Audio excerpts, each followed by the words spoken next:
We got our first proper snowfall here in Wisconsin. It got me thinking that water damaged buildings are a lot like snowflakes. You know how? 'Cause they're all unique.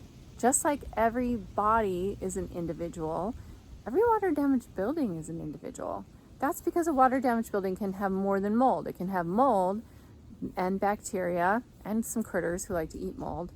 And that's why everyone who is exposed to a water damaged building will have a little bit different things going on. Not just their own susceptibility, but because every building is going to have a different mix of what's going on there. Mold can make you sick in kind of 4 key ways. That's spores. So spores are very allergenic and induce a lot of mast cells. That is spore fragments, which can get into your respiratory passages and lodge in and cause constant irritation. That's the chemicals from happily living mold. So that's going to be the alcohols, the aldehydes, microbial VOCs. Those make you chemically sensitive. And it's also MPA, or mycophenolic acid, which is a potent immune suppressant and is really tough on the gut, which can lead to food sensitivities. Then we also have the fourth category, which gets a lot of my attention, which is mycotoxins. Mycotoxins are made on purpose by the mold to defend its territory. So not every water damaged building has a big load of mycotoxins because they may not have had a mold problem going on long enough that the mold started to act competitive.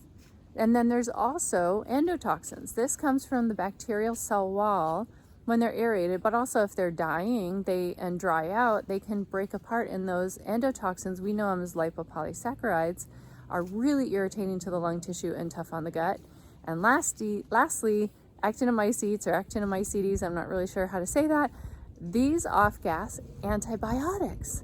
So those are all the ways that in a water damaged building can be unique, and it can have a different soup depending on what kind of water problem there was. Is it just humidity? Was it along a coastline? Was it clean water? Was it gray water? Gray water tends to grow more bacteria.